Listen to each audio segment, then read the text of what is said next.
उस रात अगर वह चाकू हवा में आगे बढ़ जाता तो शायद सुबह की खबर किसी एक मौत की होती। सड़क पर टूटी हुई बोतलों के टुकड़े चमक रहे थे।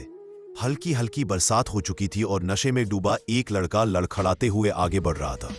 उसकी आंखों में बुझा हुआ इंसान नहीं, जलता हुआ जानवर दिख रहा था। जेब में चाकू था, दिल में जहर भरा था। उसका नाम आरिफ था। ठीक सामने वह आदमी चल रहा था जिसने कुछ देर पहले उसकी मां को गली के बीचों बीच गंदी गालियां दी थी। आरिफ का पूरा शरीर कांप रहा था, नसों में उबलता हुआ नशा, दिमाग में सिर्फ एक ही ख्याल, आज इसे जिंदा नहीं छोड़ूंगा। वह तेज कदमों से आगे बढ़ा, चाकू मुट्ठी में कस लिया। बस 2 सेकेंड, बस एक झटका और सब खत्म हो जाता। तभी अचानक पास की मस्जिद से अजान की आवाज फट पड़ी, अल्लाहू अकबर। वह आवाज सीधी उसके सीने में घुस गई। उसका हाथ हवा में रुक गया, सांस अटक गई, आंखों में कुछ टूट सा गया। वह जैसे किसी गहरी नींद से एक पल के लिए जाग उठा। आरिफ का बचपन कभी भी सीधा नहीं रहा।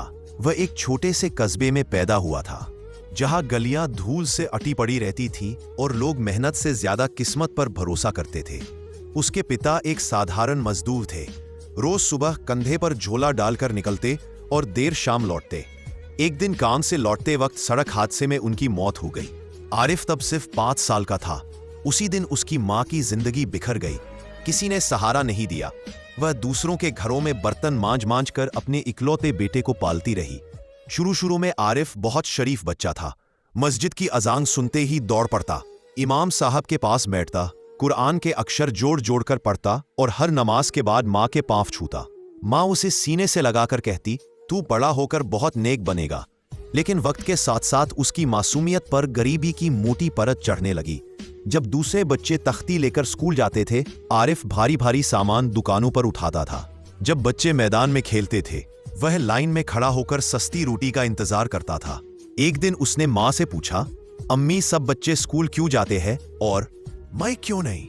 मां की आंखें भर आई, लेकिन उसने मुस्कुराकर कहा, मेरे पास पैसे नहीं है बेटा, पर दुआ है। उसी दिन उसके दिल में यह सवाल पहली बार उभरा, अगर अल्लाह सब देख रहा है तो हमारी जिंदगी इतनी मुश्किल क्यों है? 14 साल की उम्र में उसकी जिंदगी ने पहला अंधा मोड़ लिया। कुछ बड़े लड़कों ने उसे सिगरेट थमाई और हंसते हुए कहा, मर्द बन, डरता क्या है? उसने डरते डरते एक कश लिया, जोर जोर से खांसा। सब ठहाके मारकर हंस पड़े। वही हंसी उसकी जिंदगी की सबसे बड़ी बर्बादी का पहला कदम बन गई। धीरे धीरे सिगरेट से शराब, शराब से नशा और नशे से जुर्म, यह सिलसिला रुकता ही नहीं गया। मां रोज उसके सामने हाथ जोड़ती, रोती, गिड़गिड़ाती, बेटा ये रास्ता जहन्नुम के दरवाजे की ओर जाता है। लेकिन अब आरिफ को अपने गुनाहों में एक अजीब सा सुकून मिलने लगा था। ऐसा सुकून जो धीरे धीरे इंसान को अंदर से मार देता है। एक दिन उसने नशे में मां के हाथ से जबरन पैसे छीन लिए। मां वही जमीन पर बैठ गई। उसका बदन कांप रहा था। उसने कांपती आवाज में कहा, मैं तुझे बद्दुआ नहीं दूंगी, मैं बस अल्लाह से इतना कहूंगी कि एक ही रुख हूं, बेटे को रास्ता दिखा दे या मेरी रूह ही निकाल ले। आरिफ उस दिन जोर जोर से हंसा और दरवाजा पटक कर बाहर निकल गया। उसे क्या पता था कि मां पूरी रात उसी दरवाजे के सामने बैठकर सजदे में रोती रही थी। वक्त बीतता गया। आरिफ का नाम अब पूरे मोहल्ले में बदनाम हो चुका था। लोग कहते, ये लड़का नहीं, चलता फिरता शैतान है। उसने चोरी भी की, लड़ाई भी की, धमकियां भी दी, कई बार पुलिस से भी भिड़ा, लेकिन अब उसे किसी का डर नहीं लगता था। जब इंसान को अपने ही ज़मीर की आवाज सुनाई देना बंद हो जाती है तो उसे ऊपर वाले का डर भी नहीं रहता। और फिर वही रात आई जिसने उसकी पूरी दुनिया उलट दी। नशे में धुत आरिफ उसी आदमी का पीछा कर रहा था जिसने उसकी मां को अपमानित किया था। चाकू हाथ में था, आंखों में अंधेरा और दिल में आग।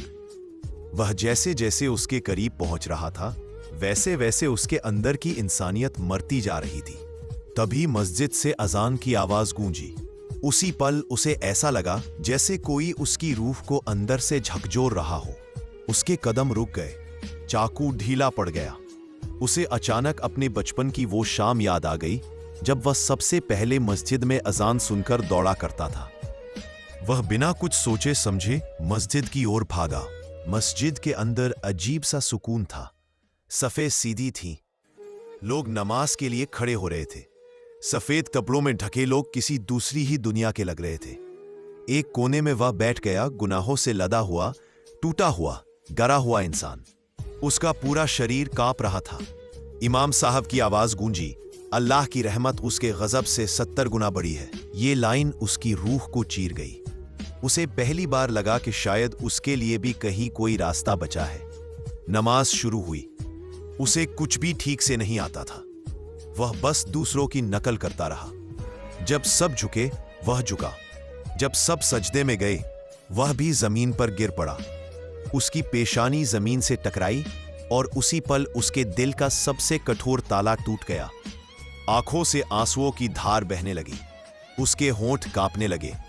उसकी आवाज दिल से निकली, या अल्लाह, अगर तू सच में है तो मुझे भी बचा ले, मैं बहुत गंदा हो चुका हूं। रात के 2 बजे वह घर पहुंचा। मां दरवाजे के पास बैठी थी।